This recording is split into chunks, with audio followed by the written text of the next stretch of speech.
Recording by Zachary Brewster Geiss. The Return of Sherlock Holmes by Sir Arthur Conan Doyle. The Adventure of the Norwood Builder, Part 1. From the point of view of the criminal expert, said Mr. Sherlock Holmes, London has become a singularly uninteresting city since the death of the late lamented Professor Moriarty. I can hardly think that you would find many decent citizens to agree with you, I answered. Well, well, I must not be selfish, said he with a smile as he pushed back his chair from the breakfast table. The community is certainly the gainer and no one the loser, save the poor out-of-work specialist whose occupation has gone. With that man in the field, one's morning paper presented infinite possibilities. Often it was only the smallest trace, Watson, the faintest indication. And yet it was enough to tell me that the great malignant brain was there, as the gentlest tremors of the edges of the web remind one of the foul spider which lurks in the centre. Petty thefts, wanton assaults, purposeless outrage, to the man who held the clue, all could be worked into one connected whole. To the scientific student of the higher criminal world, no capital in Europe offered the advantages which London then possessed. But now... He shrugged his shoulders in humorous deprecation of the state of things which he had himself done so much to produce. At the time of which I speak, Holmes had been back for some months, and I, at his request, had sold my practice and returned to share the old quarters in Baker Street. A young doctor named Werner had purchased my small Kensington practice, and given with astonishingly little demur the highest price that I ventured to ask. An incident which only explained itself some years later, when I found that Werner was a distant relation of Holmes's, and that it was my friend who had really found the money. Our months of partnership had not been so uneventful as he had stated, for I find on looking over my notes that this period includes the case of the papers of ex-President Murillo, and also the shocking affair of the Dutch steamship Friesland, which so nearly cost us both our lives. His cold and proud nature was always averse, however, to anything in the shape of public applause, and he bound me in the most stringent terms to say no further word of himself, his methods, or his successes, a prohibition which, as I have explained, has only now been removed. Mr. Sherlock Holmes was leaning back in his chair after his whimsical protest, and was unfolding his morning paper in a leisurely fashion, when our attention was arrested by a tremendous ring at the bell, followed immediately by a hollow drumming sound, as if someone were beating on the outer door with his fist. As it opened there came a tumultuous rush into the hall, rapid feet clattered up the stair, and an instant later a wild-eyed and frantic young man, pale, dishevelled, and palpitating, burst into the room. He looked from one to the other of us, and under our gaze of inquiry he became conscious that some apology was needed for this unceremonious entry. "I'm sorry, Mr. Holmes," he cried. "You mustn't blame me. I am nearly mad. Mr. Holmes, I am the unhappy John Hector McFarlane."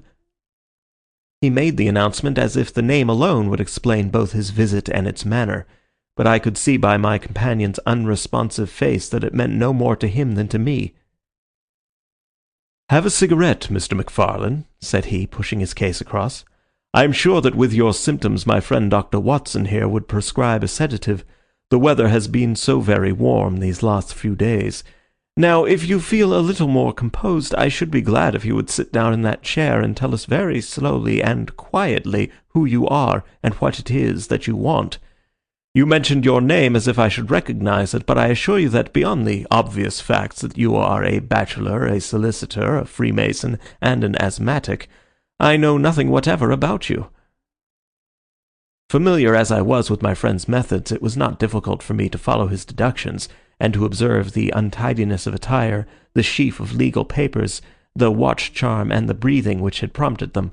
Our client, however, stared in amazement.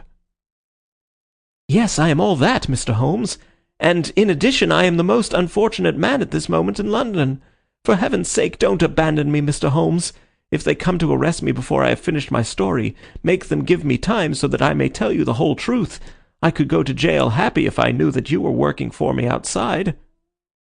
"Arrest you?" said Holmes. "This is really most interesting. On what charge do you expect to be arrested?" "Upon the charge of murdering Mr. Jonas Oldacre of Lower Norwood." My companion's expressive face showed a sympathy which was not, I am afraid, entirely unmixed with satisfaction. "Dear me," said he, "it was only this moment at breakfast that I was saying to my friend Dr. Watson that sensational cases had disappeared out of our papers." Our visitor stretched forward a quivering hand and picked up the Daily Telegraph, which still lay upon Holmes's knee. "If you had looked at it, sir, you would have seen at a glance what the errand is on which I have come to you this morning. I feel as if my name and my misfortune must be in every man's mouth." He turned it over to expose the central page. "Here it is, and with your permission I will read it to you. Listen to this, Mr. Holmes. The headlines are, 'Mysterious Affair at Lower Norwood. Disappearance of a well-known builder. Suspicion of murder and arson. A clue to the criminal.' That is the clue which they are already following, Mr. Holmes, and I know that it leads infallibly to me. I have been followed from London Bridge Station, and I am sure that they are only waiting for the warrant to arrest me. It will break my mother's heart. It will break her heart." He wrung his hands in an agony of apprehension, and swayed backwards and forwards in his chair. I looked with interest upon this man who was accused of being the perpetrator of a crime of violence. He was flaxen-haired and handsome in a washed-out negative fashion, with frightened blue eyes and a clean-shaven face, with a weak, sensitive mouth.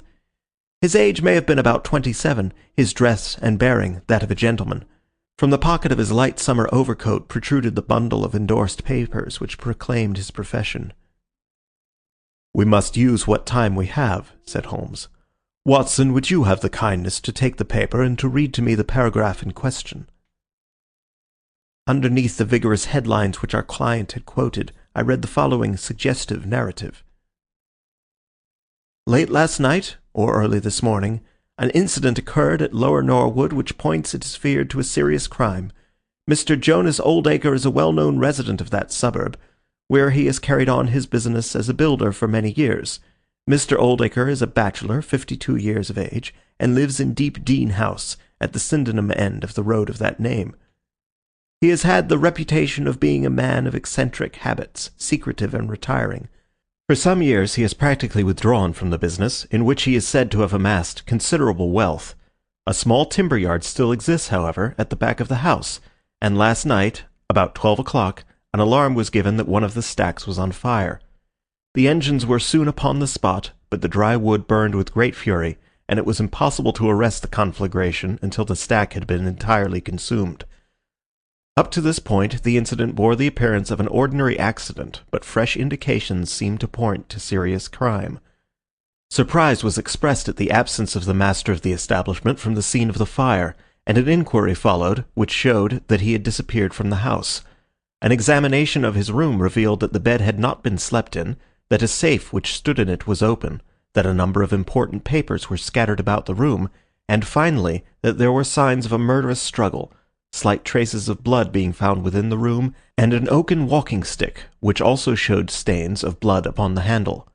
It is known that Mr. Jonas Oldacre had received a late visitor in his bedroom upon that night, and the stick found has been identified as the property of this person, who is a young London solicitor named John Hector McFarlane, junior partner of Graham and McFarlane, of 426 Gresham Buildings, E.C.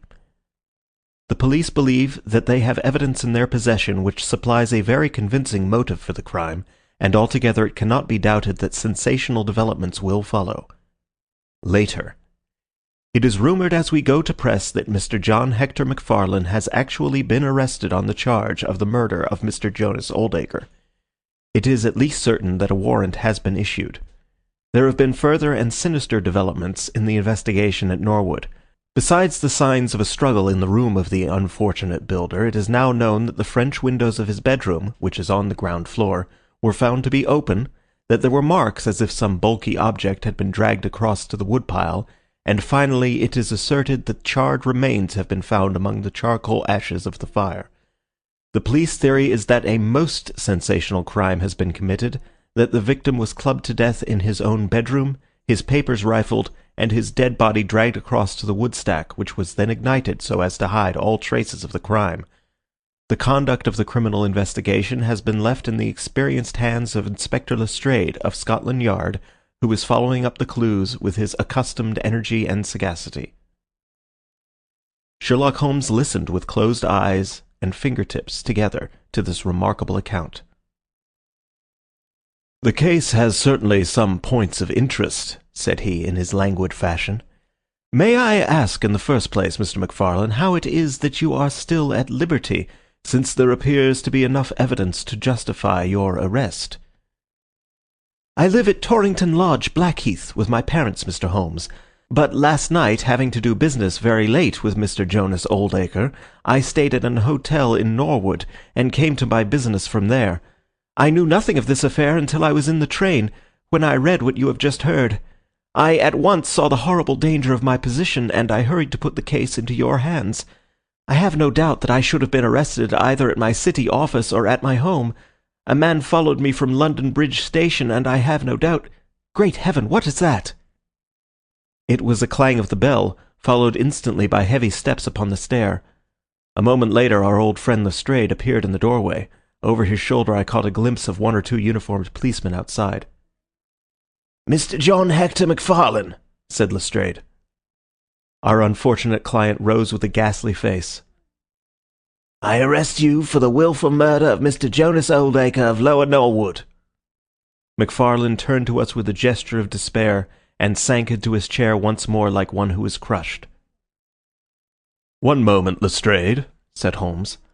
"Half an hour more or less can make no difference to you, and the gentleman was about to give us an account of this very interesting affair, which might aid us in clearing it up." "I think there will be no difficulty in clearing it up," said Lestrade grimly.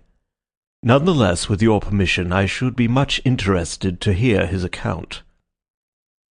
"Well, Mr. Holmes, it is difficult for me to refuse you anything, for you have been of use to the force once or twice in the past, and we owe you a good turn at Scotland Yard," said Lestrade.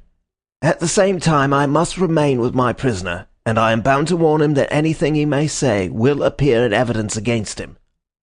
"I wish nothing better," said our client. "All I ask is that you should hear and recognize the absolute truth." Lestrade looked at his watch. "I'll give you half an hour," said he.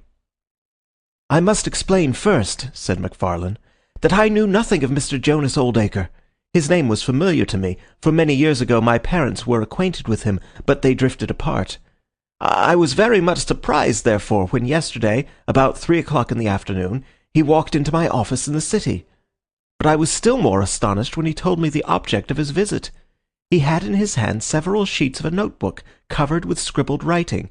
Here they are, and he laid them on my table. 'Here is my will,' said he. 'I want you, Mr. McFarlane, to cast it into proper legal shape. I will sit here while you do so.' I set myself to copy it, and you can imagine my astonishment when I found that, with some reservations, he had left all his property to me. He was a strange little ferret-like man with white eyelashes, and when I looked up at him I found his keen grey eyes fixed upon me with an amused expression. I could hardly believe my own senses as I read the terms of the will, but he explained that he was a bachelor with hardly any living relation, that he had known my parents in his youth, and that he had always heard of me as a very deserving young man, and was assured that his money would be in worthy hands. Of course I could only stammer out my thanks. The will was duly finished, signed, and witnessed by my clerk. This is it on the blue paper, and these slips, as I have explained, are the rough draft. Mr. Jonas Oldacre then informed me that there were a number of documents, building leases, title deeds, mortgages, scrip, and so forth, which it was necessary that I should see and understand. He said that his mind would not be easy until the whole thing was settled, and he begged me to come out to his house at Norwood that night, bringing the will with me, and to arrange matters. Remember, my boy, not one word to your parents about the affair until everything is settled. We will keep it as a little surprise for them. He was very insistent upon this point, and made me promise it faithfully. You can imagine, Mr. Holmes, that I was not in a humour to refuse him anything that he might ask. He was my benefactor, and all my desire was to carry out his wishes in every particular. I sent a telegram home, therefore, to say that I had important business on hand, and that it was impossible for me to say how late I might be. Mr. Oldacre had told me that he would like me to have supper with him at 9, as he might not be home before that hour. I had some difficulty in finding his house, however, and it was nearly half-past before I reached it. I found him— "One moment," said Holmes. "Who opened the door?" "A middle-aged woman, who was, I suppose, his housekeeper." "And it was she, I presume, who mentioned your name?" Exactly, said McFarlane. Pray proceed. McFarlane wiped his damp brow and then continued his narrative. I was shown by this woman into a sitting room where a frugal supper was laid out. Afterwards, Mr. Jonas Oldacre led me into his bedroom, in which there stood a heavy safe. This he opened and took out a mass of documents which we went over together. It was between 11 and 12 when we finished. He remarked that we must not disturb the housekeeper. He showed me out through his own French window, which had been open all this time. Was the blind down? Asked Holmes. I will not be sure, but I believe that it was only half down. Yes, I remember how he pulled it up in order to swing open the window. I could not find my stick, and he said, "Never mind, my boy. I shall see a good deal of you now, I hope, and I will keep your stick until you come back to claim it." I left him there, the safe open and the papers made up in packets upon the table. It was so late that I could not get back to Blackheath, so I spent the night at the Anerley Arms, and I knew nothing more until I read of this horrible affair in the morning. "Anything more that you would like to ask, Mr. Holmes?" said Lestrade, whose eyebrows had gone up once or twice during this remarkable explanation. "Not until I have been to Blackheath." "You mean to Norwood?" said Lestrade. "Oh, yes, no doubt that is what I must have meant," said Holmes, with his enigmatical smile. Lestrade had learned by more experiences than he would care to acknowledge that razor-like brain could cut through that which was impenetrable to him. I saw him look curiously at my companion. "I think I should like to have a word with you presently, Mr. Sherlock Holmes," said he. "Now, Mr. McFarlane, 2 of my constables are at the door, and there is a four-wheeler waiting." The wretched young man arose, and with a last beseeching glance at us walked from the room. The officers conducted him to the cab, but Lestrade remained. Holmes had picked up the pages which formed the rough draft of the will, and was looking at them with the keenest interest upon his face. "There are some points about that document, Lestrade, are there not?" said he, pushing them over. The official looked at them with a puzzled expression. "I can read the first few lines, and these in the middle of the second page, and 1 or 2 at the end. Those are as clear as print," said he. "But the writing in between is very bad, and there are 3 places where I cannot read it at all." "What do you make of that?" said Holmes. "Well, what do you make of it?" "That it was written in a train. The good writing represents stations, the bad writing movement, and the very bad writing passing over points. A scientific expert would pronounce at once that this was drawn up on a suburban line, since nowhere save in the immediate vicinity of a great city could there be so quick a succession of points. Granting that his whole journey was occupied in drawing up the will, then the train was an express, only stopping once between Norwood and London Bridge." Lestrade began to laugh. "You are too many for me when you begin to get on your theories, Mr. Holmes," said he. "How does this bear on the case?" "Well, it corroborates the young man's story to the extent that the will was drawn up by Jonas Oldacre in his journey yesterday. It is curious, is it not, that a man should draw up so important a document in so haphazard a fashion. It suggests that he did not think it was going to be of much practical importance. If a man drew up a will which he did not intend ever to be effective, he might do it so." "Well, he drew up his own death warrant at the same time," said Lestrade. "Oh, you think so?" "Don't you?" "Well, it is quite possible, but the case is not clear to me yet." "Not clear? Well, if that isn't clear, what could be clear? Here is a young man who learns suddenly that if a certain older man dies, he will succeed to a fortune. What does he do? He says nothing to anyone, but he arranges that he shall go out on some pretext to see his client that night. He waits until the only other person in the house is in bed, and then, in the solitude of the man's room, he murders him, burns his body in the woodpile, and departs to a neighbouring hotel. The blood stains in the room, and also on the stick, are very slight. It is probable that he imagined his crime to be a bloodless one, and hoped that if the body were consumed, it would hide all traces of the method of his death, traces which for some reason must have pointed to him. Is all this not obvious?" "It strikes me, my good Lestrade, as being just a trifle too obvious," said Holmes. "You do not add imagination to your other great qualities, but if you could for one moment put yourself in the place of this young man, would you choose the very night after the will had been made to commit your crime? Would it not seem dangerous to you to make so very close a relation between the 2 incidents? Again, would you choose an occasion when you are known to be in the house, when a servant has let you in? And finally, would you take the great pains to conceal the body, and yet leave your own stick as a sign that you are the criminal? Confess, Lestrade, that all this is very unlikely." "As to the stick, Mr. Holmes, you know as well as I do that a criminal is often flurried, and does things which a cool man would avoid. He was very likely to go back to the room. Give me another theory that would fit the facts." "I could very easily give you half a dozen," said Holmes. "Here, for example, is a very possible and even probable one. I make you a free present of it. The older man is showing documents which are of evident value. A passing tramp sees them through the window, the blind of which is only half down. Exit the solicitor, enter the tramp. He seizes a stick, which he observes there, kills Oldacre, and departs after burning the body." "Why should the tramp burn the body?" "For the matter of that, why should McFarlane?" "To hide some evidence." "Possibly the tramp wanted to hide that any murder at all had been committed." "And why did the tramp take nothing?" "Because they were papers that he could not negotiate." Lestrade shook his head, though it seemed to me that his manner was less absolutely assured than before. "Well, Mr. Sherlock Holmes, you may look for your tramp, and while you are finding him, we will hold on to our man. The future will show which is right.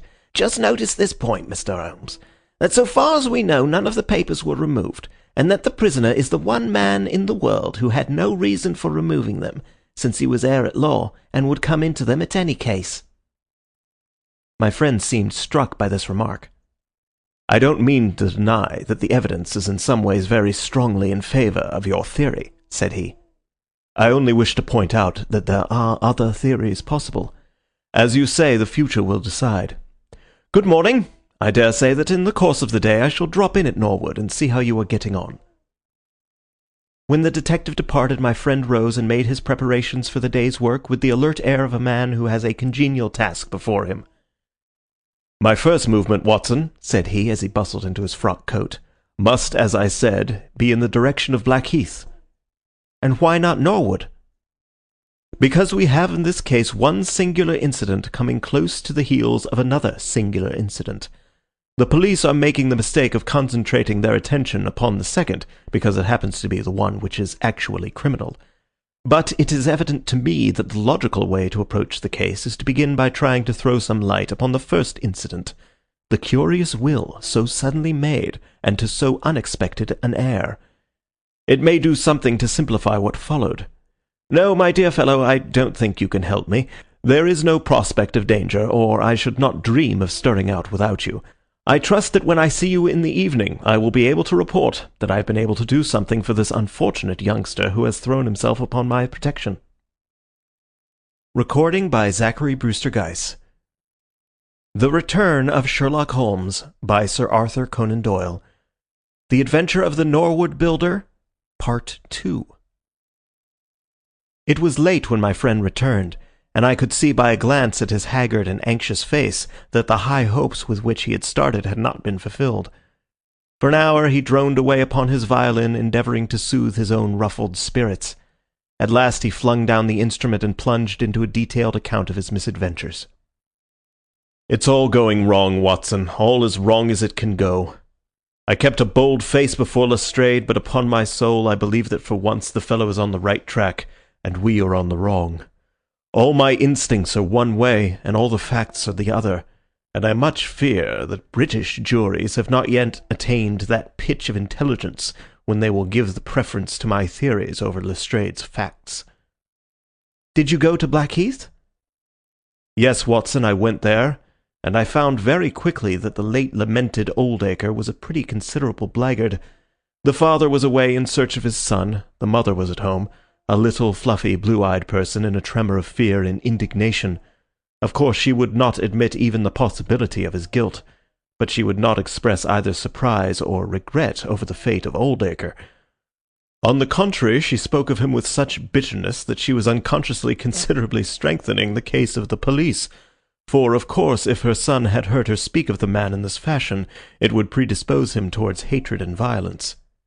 "He was more like a malignant and cunning ape than a human being," said she, and he always was, ever since he was a young man." "You knew him at that time?" said I. "Yes, I knew him well. In fact, he was an old suitor of mine. Thank heaven that I had the sense to turn away from him, and to marry a better, if a poorer man. I was engaged to him, Mr. Holmes, when I heard a shocking story of how he had turned a cat loose in an aviary, and I was so horrified at his brutal cruelty that I would have nothing more to do with him." She rummaged in a bureau, and presently she produced a photograph of a woman, shamefully defaced and mutilated with a knife. "That is my own photograph," she said. "He sent it to me in that state, with his curse, upon my wedding morning."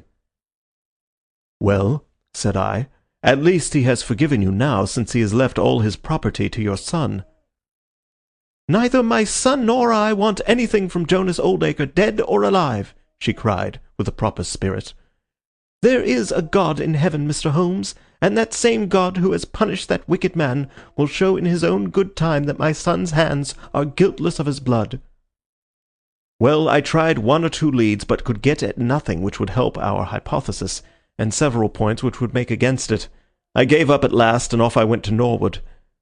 This place, Deep Dean House, is a big modern villa of staring brick, standing back in its own grounds, with a laurel-clumped lawn in front of it. To the right, and some distance back from the road, was the timber yard which had been the scene of the fire. Here's a rough plan on a leaf of my notebook. This window on the left is the one which opens into Oldacre's room. You can look into it from the road, you see. That is about the only bit of consolation I've had today. Lestrade was not there, but his head constable did the honours. They had just made a great treasure trove. They had spent the morning raking among the ashes of the burned woodpile, and besides the charred organic remains, they had secured several discoloured metal discs. I examined them with care, and there was no doubt that they were trouser buttons. I even distinguished that one of them was marked with the name of Hyams, who was Oldacre's tailor. I then worked the lawn very carefully for signs and traces, but this drought has made everything as hard as iron. Nothing was to be seen save that some body or bundle had been dragged through a low privet hedge, which is in a line with the woodpile. All that, of course, fits in with the official theory. I crawled about the lawn with an August sun on my back, but I got up at the end of an hour no wiser than before. Well, after this fiasco, I went into the bedroom and examined that also. The bloodstains were very slight, mere smears and discolorations, but undoubtedly fresh. The stick had been removed, but there also the marks were slight. There is no doubt about the stick belonging to our client. He admits it. Footmarks of both men could be made out on the carpet, but none of any third person, which again is a trick for the other side. They were piling up their score all the time, and we were at a standstill. Only one little gleam of hope did I get, and yet it amounted to nothing. I examined the contents of the safe, most of which had been taken out and left on the table. The papers had been made up into sealed envelopes, one or two of which had been opened by the police. They were not, so far as I could judge, of any great value, nor did the bank book show that Mr. Oldacre was in such very affluent circumstances. But it seemed to me that all the papers were not there. There were allusions to some deeds, possibly the more valuable, which I could not find. This, of course, if we could definitely prove it, would turn Lestrade's argument against himself, for who would steal a thing if he knew that he would shortly inherit it? Finally, having drawn every other cover and picked up no scent, I tried my luck with the housekeeper. Mrs. Lexington is her name, a little, dark, silent person with suspicious and sidelong eyes. She could tell us something if she would, I am convinced of it. But she was as close as wax. Yes, she had let Mr. McFarlane in at 9:30. She wished her hand had withered before she had done so. She had gone to bed at 10:30. Her room was at the other end of the house, and she could hear nothing of what passed. Mr. McFarlane had left his hat, and to the best of her belief his stick, in the hall. She had been awakened by the alarm of fire. Her poor dear master had certainly been murdered. Had he any enemies? Well, every man had enemies, but Mr. Oldacre kept himself very much to himself, and only met people in the way of business. She had seen the buttons, and was sure that they belonged to the clothes which he had worn last night. The woodpile was very dry, for it had not rained for a month. It burned like tinder, and by the time she reached the spot nothing could be seen but flames. She and all the firemen smelled the burned flesh from inside it. She knew nothing of the papers, nor of Mr. Oldacre's private affairs. So, my dear Watson, there's my report of a failure. And yet, he clenched his thin hands in a paroxysm of conviction. I know it's all wrong. I feel it in my bones. There is something that has not come out, and that housekeeper knows it. There was a sort of sulky defiance in her eyes which only goes with guilty knowledge. However, there's no good talking any more about it, Watson. But unless some lucky chance comes our way, I fear that the Norwood disappearance case will not figure in that chronicle of our successes which I foresee that a patient public will sooner or later have to endure. Surely, said I, the man's appearance would go far with any jury. That is a dangerous argument, my dear Watson. You remember that terrible murderer, Bert Stevens, who wanted us to get him off in '87. Was there ever a more mild-mannered Sunday school young man? It is true. Unless we succeed in establishing an alternative theory, this man is lost. You can hardly find a flaw in the case which can now be presented against him, and all further investigation has served to strengthen it. By the way, there is one curious little point about those papers which may serve us as the starting point for an inquiry. On looking over the bank book, I found that the low state of the balance was principally due to large cheques which have been made out during the last year to Mr. Cornelius. I confess that I should be interested to know who this Mr. Cornelius may be, with whom a retired builder has such very large transactions. Is it possible that he has had a hand in the affair? Cornelius might be a broker, but we have found no scrip to correspond with these large payments. Failing any other indication, my researches must now take the direction of an inquiry at the bank for the gentleman who has cashed these cheques.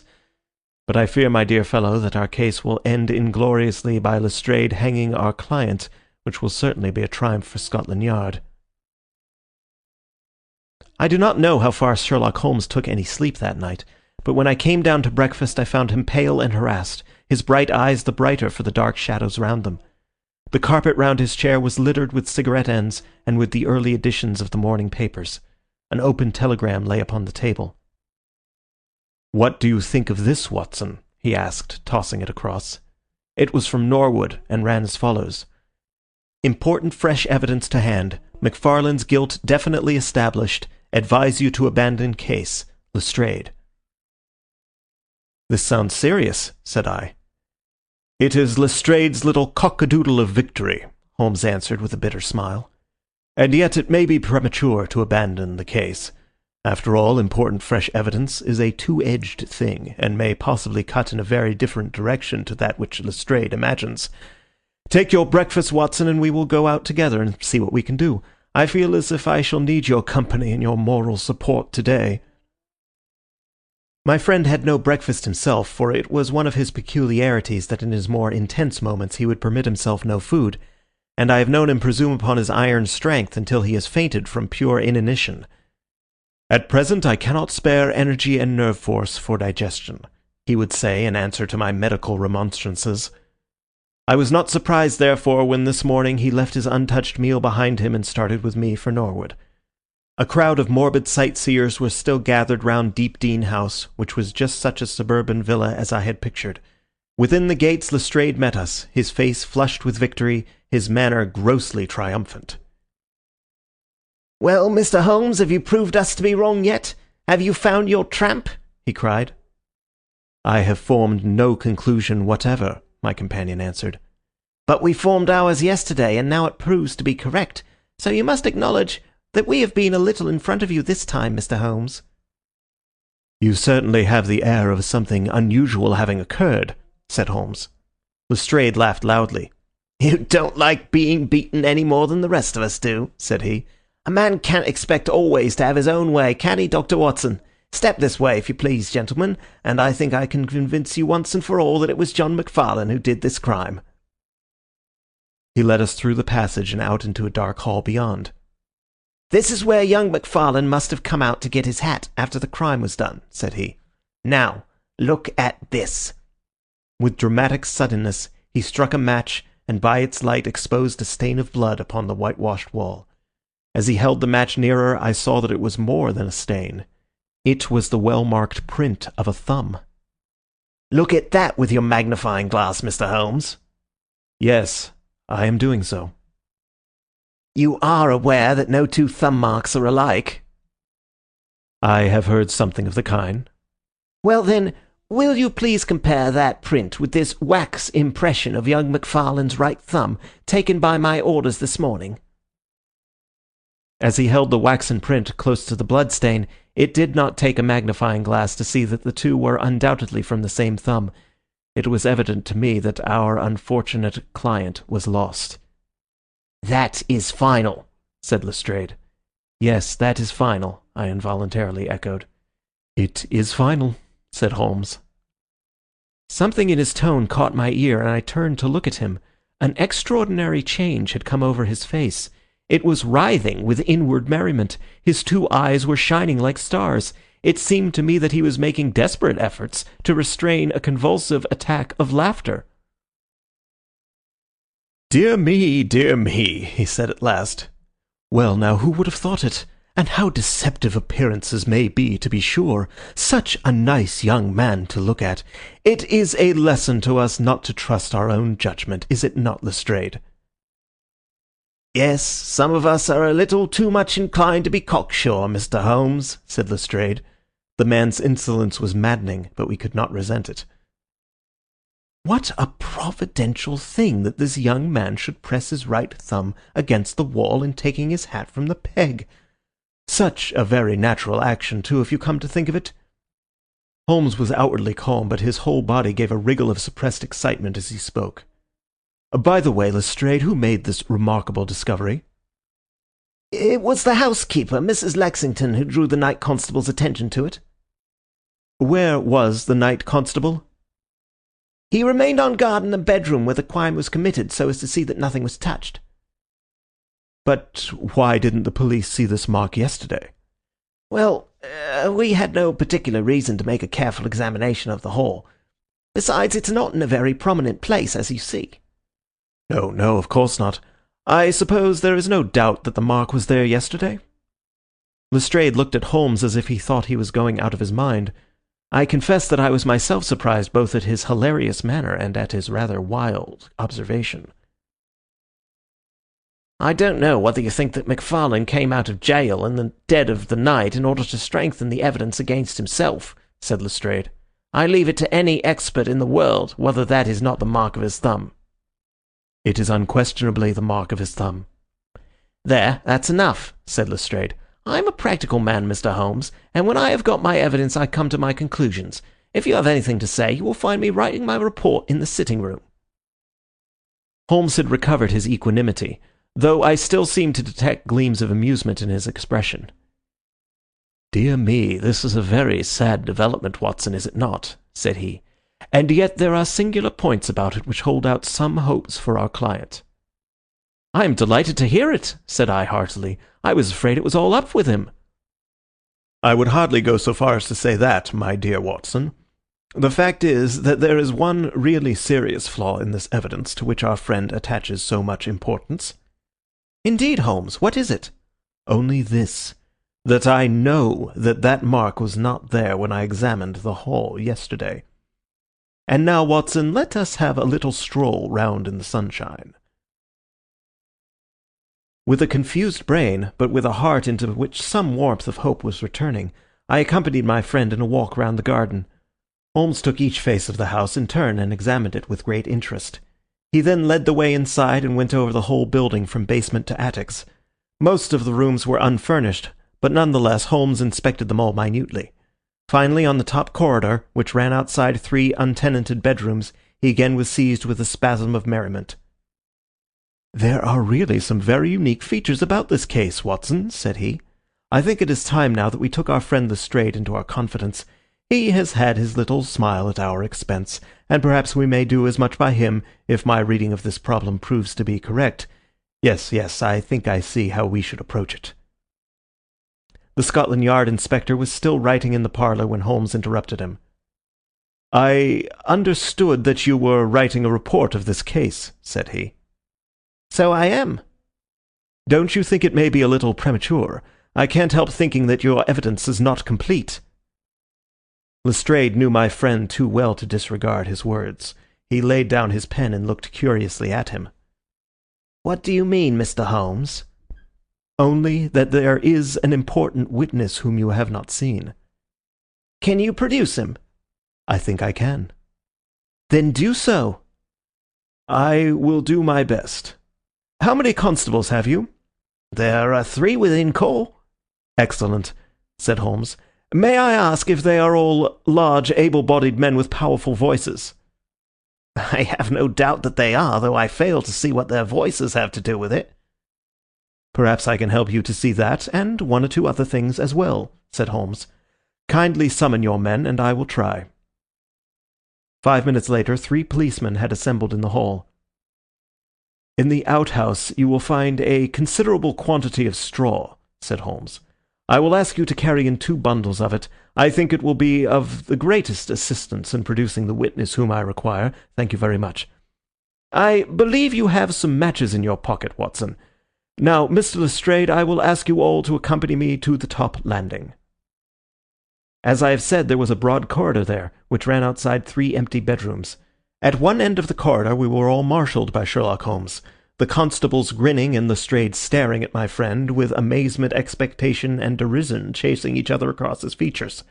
Holmes stood before us with the air of a conjurer who is performing a trick. Would you kindly send one of your constables for 2 buckets of water? Put the straw on the floor here, free from the wall on either side. Now I think that we are all ready. Lestrade's face had begun to grow red and angry. I don't know whether you are playing a game with us, Mr. Sherlock Holmes, said he. If you know anything, you can surely say it without all this tomfoolery. I assure you, my good Lestrade, that I have an excellent reason for everything that I do. You may possibly remember that you chaffed me a little some hours ago when the sun seemed on your side of the hedge, so you must not grudge me a little pomp and ceremony now. Might I ask you, Watson, to open that window, and then to put a match to the edge of the straw? I did so, and, driven by the draught, a coil of grey smoke swirled down the corridor, while the dry straw crackled and flamed.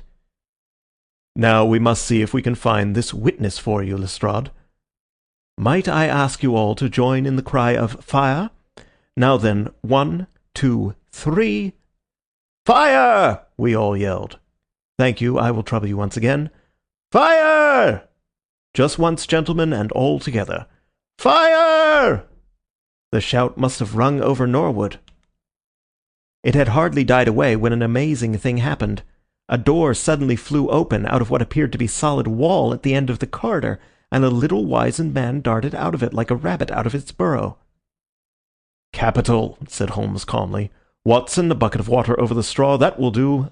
Lestrade, allow me to present you with your principal missing witness, Mr. Jonas Oldacre. The detective stared at the newcomer with blank amazement.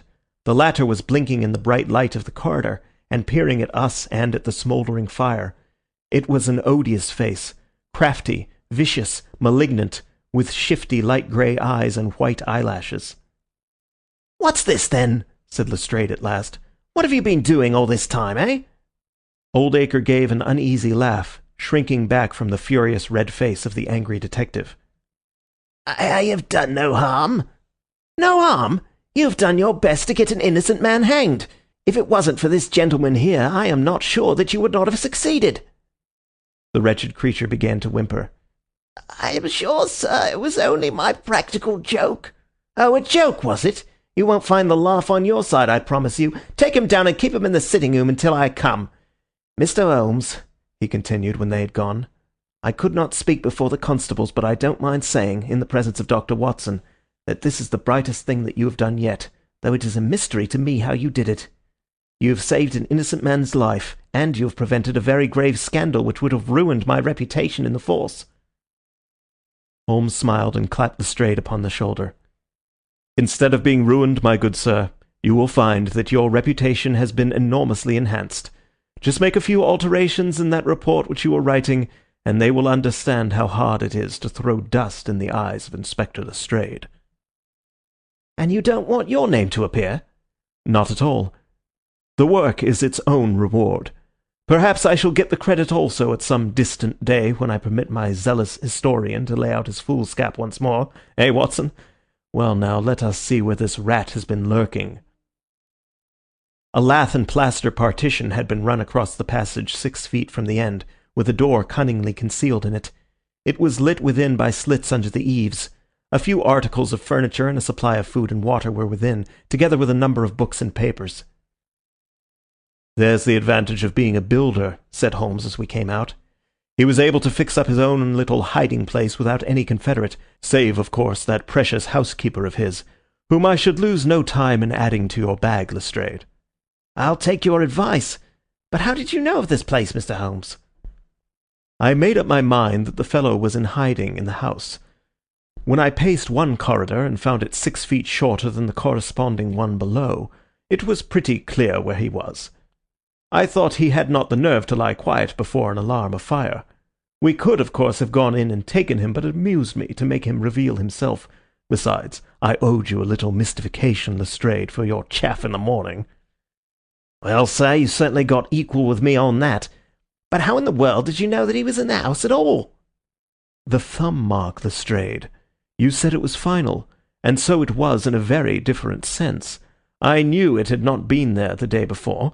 I pay a good deal of attention to matters of detail, as you may have observed, and I had examined the hall and was sure that the wall was clear. Therefore, it had been put on during the night." "But how?" "Very simply. When those packets were sealed up, Jonas Oldacre got McFarlane to secure one of the seals by putting his thumb upon the soft wax. It would be done so quickly and so naturally that I dare say the young man himself has no recollection of it. Very likely it just so happened, and Oldacre had himself no notion of the use he would put it to. Brooding over the case in that den of his, it suddenly struck him what absolutely damning evidence he could make against McFarlane by using that thumb mark.